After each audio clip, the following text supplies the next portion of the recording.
Another one of the issues that has come up in the last few days, the Survivors Network for those abused by priests has called for the next pope to have no history of covering up sexual abuse and to also call for a zero tolerance policy. Is there any cardinal who fits those parameters, in your view? I don't think I could definitively rule anybody out or in, just having not looked closely at the those records. But I think the thing that comes to mind was during the 2013 election, one of the U.S. cardinals noted that the new pope has to be free in the sense of like his decisions are his own. Um, but I got the sense in that it was also a reference to past decisions, Mm. like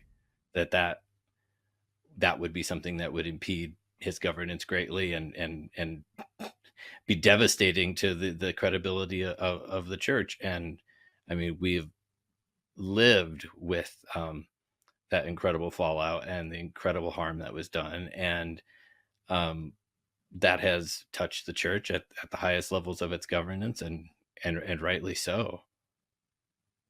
Earlier in this conversation, I think I mentioned the betting markets. I checked Polymarket before we started, which was not a factor the last time there was a conclave, but Pietro Parolin is at 30% in the American betting markets.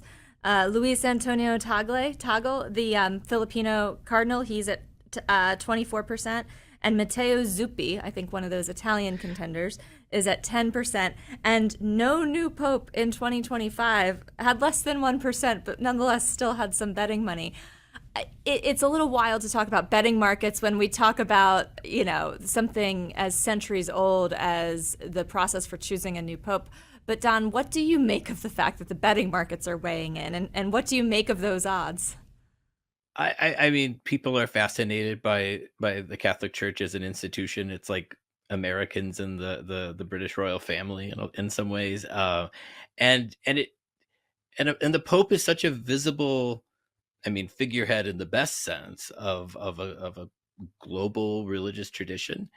Uh, so I mean, human nature being what it is, yeah, people wonder, people speculate, and those are interesting names. I mean, that two of them are Italians, and like that hasn't happened in well over 40 years. Paroline was brought into the Vatican early. He's a diplomat, was a favorite of Pope Francis.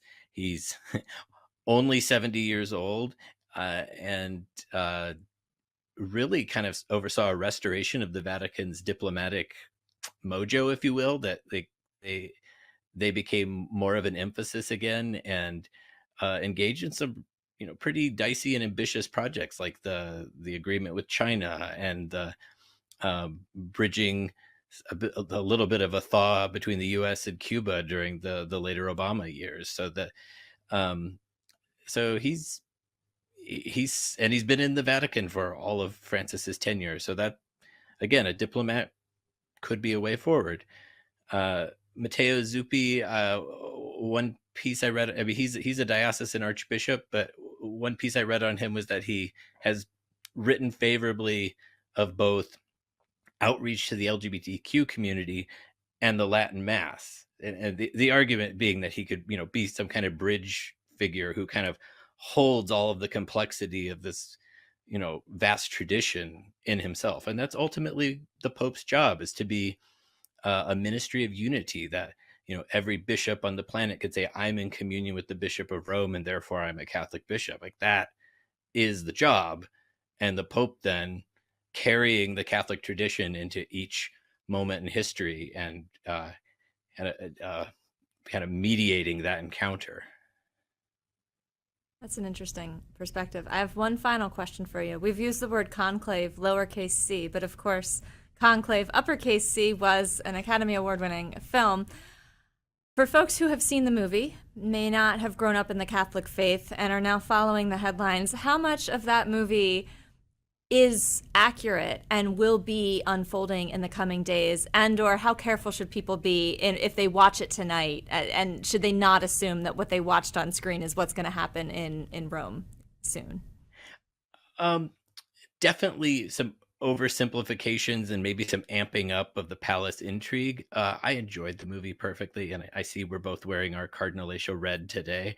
And uh, it there were elements of it that were almost a little chilling as like a future history in terms of um, the way they talked about the recently deceased pope suggested that he was a man with of wisdom who believed in complexity of issues, and it just moved the church forward. Um, but are there going to be rather hard-hitting conversations behind the scenes? Sure. Like they have a big decision ahead of them, and these are real people for better or worse, and they've got a job to do. Yeah, was it oversimplified? Sure. But a fascinating portrayal. I lied. That was my penultimate question. My final question is, do we know how long the conclave will last? Is there a date by which we can expect to for sure have a decision? That would be another one of those fool's errands. You had conclaves in the 20th century go from as few as 3 rounds of balloting. So after every round, they burn the ballots and there's smoke, and to like 8 or 9, I believe, in the 1958 conclave, where they really had no idea where to go after Pius XII. It all worked out. In the 21st century, they've lasted about 2 days. 4 rounds of voting for Benedict XVI, 5 rounds of voting for Francis. That would be considered pretty fast. And I think a lot of that is owed to the fact that they do engage in serious discernment and discussion ahead of it, so that they've got it crystallized in their mind, like, okay, we know what we need to do. Come, Holy Spirit, write the name down. And that's key.